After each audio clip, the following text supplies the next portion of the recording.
0.6%. Those are the official is up nearly 40% over last year. The average price of a gallon of gas is now over $5, but it won't stop there. JP Morgan predicted it'll get to $6 and soon. So when the price of fuel goes up, so does the price of everything else because our transportation systems are dependent on the price of fuel. And when it gets high enough, people can't go anywhere. Even the police. In Michigan, one department says it can no longer respond to emergency calls because the price of gas is going too high. Quote, we've exhausted what funds were budgeted for fuel several months to go before the budget reset, said the sheriff in Sonoma County on Tuesday. Quote, I've instructed the deputies to attempt to manage whatever calls are acceptable over the phone. So enforcing the law over the phone. It sounds like a story from the third world, but that's America, it's Michigan. And it's just the beginning. A CNBC survey just found that 68% of corporate CFOs are predicting a recession soon. 0 chief financial officers surveyed by CNBC believe the recession could be avoided. All of them thought it was absolutely inevitable. What are the effects? Well, one of them is staples, food prices. They were already up 5% in December. They're now up more than 10% year over year. So when food becomes too expensive to buy, you have a crisis. How is the administration responding to this crisis? A demonstrable crisis. Well, Biden has just unveiled new regulations on ethanol. By the way, here's a really simple test. People. If you want to know you're speaking to someone who understands anything about science or the environment. Anyone who tells you ethanol is good for the quote environment is either ignorant or lying. We know that is not good for your cars. That ethanol hurts the environment. There is no environmental benefit to ethanol, and there's a massive cost, both to the land and also to you. Thanks to Biden, gasoline refiners will be forced to blend 20 billion gallons of ethanol because it's a renewable fuel for the planet.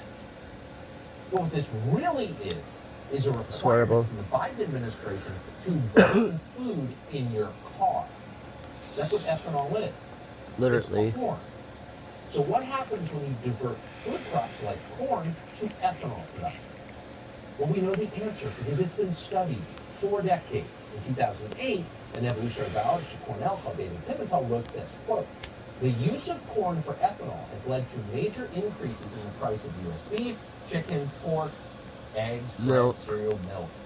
It's a boon to agribusiness and a bane to consumers. In fact, the Director General of the UN Food and Agriculture Organization reports that using 22 pounds of corn to produce 1 gallon of ethanol is already causing food shortages. Well, of course. That was 2008. This is not news. Anyone who's been paying attention can tell 2008 people. Ethanol is bad for the environment. Like, subscribe, and share. There's other good stuff on my channels. It is above all it's not good for engines. For your food supply. So at the same moment we are facing food shortages, the Biden administration has decided to make food scarcer and more expensive. Tucker Carlson talking about Joe Biden's an idiot. As expensive as gasoline. You probably hadn't heard about that because once again last night, every single news network in this country, except ours, was reporting on something else. Here are their priorities. Sure that. This primetime presentation was both clear and it was compelling. The first shut up. Talk about the real issue, the price of energy. What happened on January 6th or in the days leading up to it. This idiot. It's about a clear and present danger to our democracy. He's a present danger. Historic to me. This was what you're doing to our food is a danger. I think the committee did a great job. What you guys are doing to our food. Great job on what? It's fake. It was a very powerful, very well produced. Oh, shut up, CNN. 2-hour presentation. Guy's a dork. The January 6th committee concluded the first of a series of another public dork. Hearings, and the point was abundantly clear. It wasn't even a real hearing. Our democracy remains in danger. Yeah, because of you guys. For real. real. You can just say, well, they're done. That's why they're in TV in the first place, reading scripts that somebody else wrote. Really? It really is like Anchorman, if you want to be totally honest about it. Hair hats, reading words they don't understand. That is true. That's actually what it is. But in this case, it's more than ignorance. It's more than stupidity. It's complicity in a campaign to fool the public.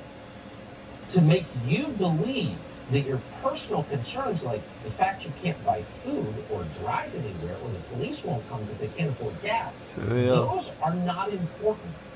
What's really important is some other thing that you should be terrified of. Russia, it's Putin, it's QAnon, it's the white supremacists, they're going to get you.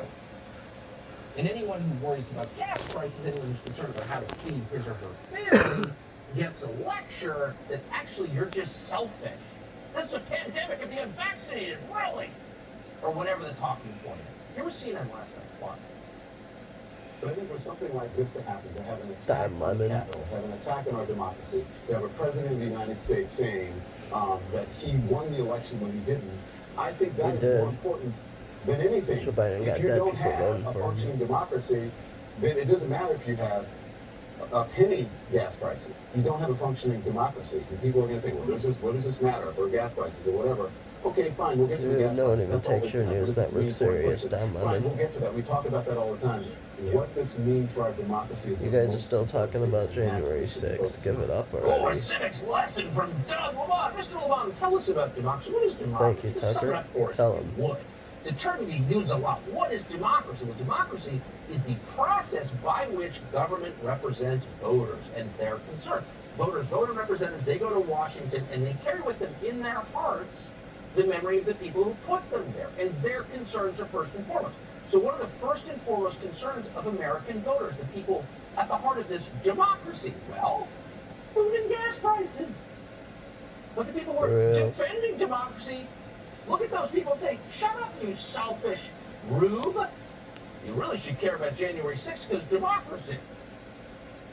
The overwhelming majority of Americans don't care about January 6th. And that's why they beat you in the face with it again and again and again. They wouldn't be hysterical, they wouldn't be repetitive, they wouldn't be patronizing if you actually cared, but you don't, so they have to lecture you like a child. For real. So the midterms approaching, this is the Biden administration's strategy.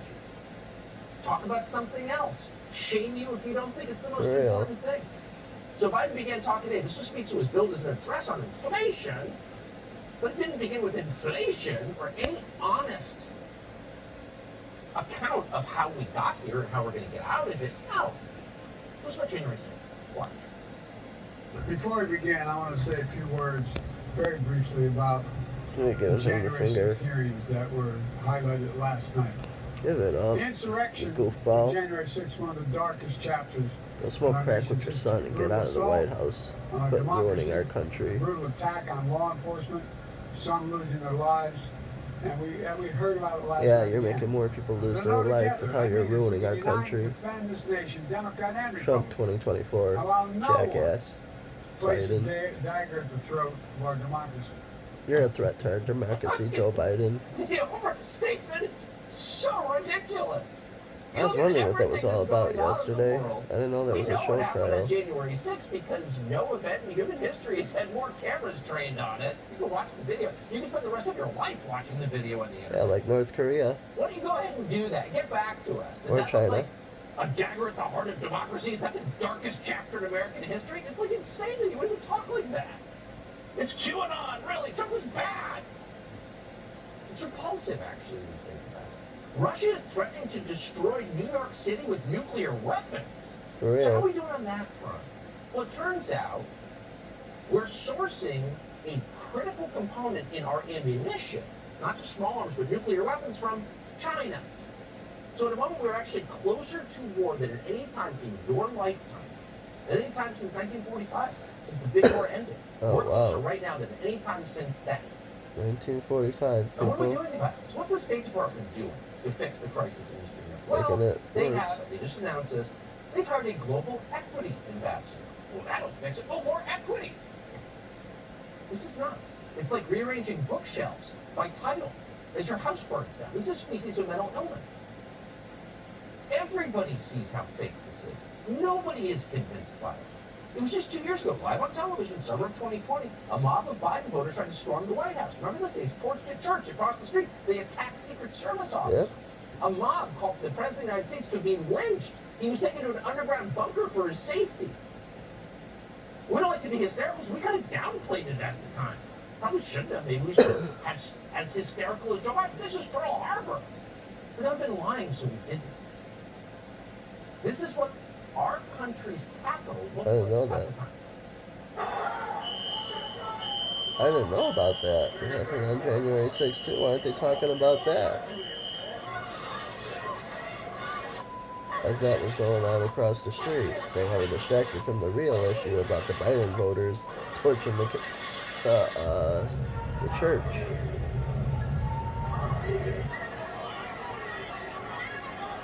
Those are all Biden supporters in that crowd, people.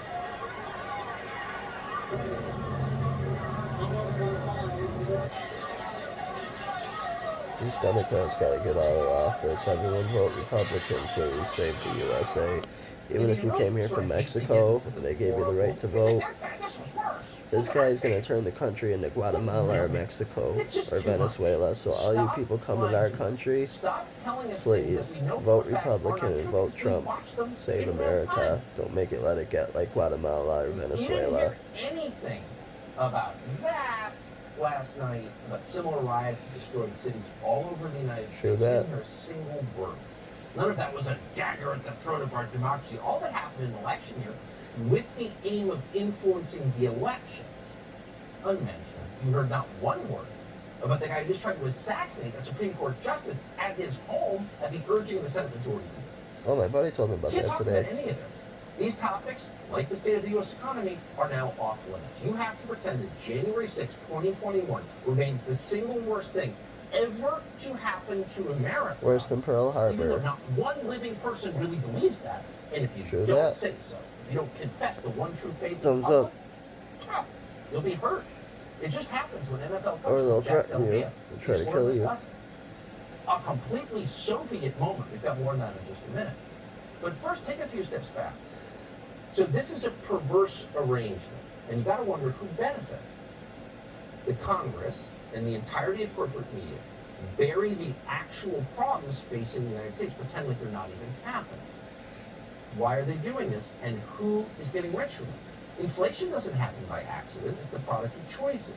The inflation we're now living through was created on purpose. The United States government got to a place where the debt was too big. And the only answer was to inflate it away. If you are a major debt holder, the only way out for you is to make the money less valuable. So they did this on purpose. They want inflation to skyrocket, of course, and continue to rise. You're not going to hear any of that from professional commentators on cable news. Read that line, but you will hear it everybody. from people who still have common sense. Like this guy at a gas station today. Watch this. The economic jolts is not felt equally. A new Bank of America report found household credit card spending for fuel surged to 7.8%. Oh God, that's what happens when you make it $7 a gallon in Chicago, for families making $10 in New York. They call it inflation, but somebody's pocket is getting inflated. We're the ones hurting down here, you know, the poor people. Huh? Or the middle class even. Okay. So inflation almost certainly Read is that line, hurting. people. In fact, a new analysis out today Read that line. showed that the average family will pay this year a full month in its total income just in inflation. A full month. Who's it good for? Well, if you've got massive corporate debt, it's a really good deal. Because you get to pay yesterday's accounts, yesterday's debts, with today's inflated dollars. That money has lower real value, so you are getting a deal. It's a scam. They're doing this on purpose. But you could only pull that off if the people you were hurting were completely distracted. So let's scream at them some more. Right, distracted, like the Johnny Depp trial. At this point, we don't really have a choice show but to trial. tolerate inflation. That's the truth. The traditional way to attack inflation is to raise interest rates. But inflation has gotten so high that it's going to be pretty tough to do that. U.S. debt to GDP now stands at nearly 125%. That means for every point we raise the interest rate, we're going to wind up paying even more in interest charges on that debt. Making our If the debt Fed bigger. tries to raise interest rates anyway to the point they might actually affect inflation, what will that do? What will that do? Let's say you bumped it 11 points, which you probably have to do to get inflation under control. Jerome Powell, who runs the Fed, has already said there's no limit to how high interest rates could go. At least one financial expert has said 6% interest rates could be coming, and maybe that's just a start, on top of the ones we've already seen. Worthless money. And what would that mean because for he you? sent $40 million to Ukraine, who gave his son money. Hunter Biden got money from Ukraine through Burma. And that's most of the country. In fact, it's the highest rate ever. It would make buying a house basically impossible. It would crash markets. It would crush asset prices. Are we going to do that? That's kind of our option. Please Probably like and not. subscribe to my channel. So I got record original inflation content is too. likely here to stay. This is just something I feel was important and I needed to get out there to people. Subscribe to the Fox News YouTube channel.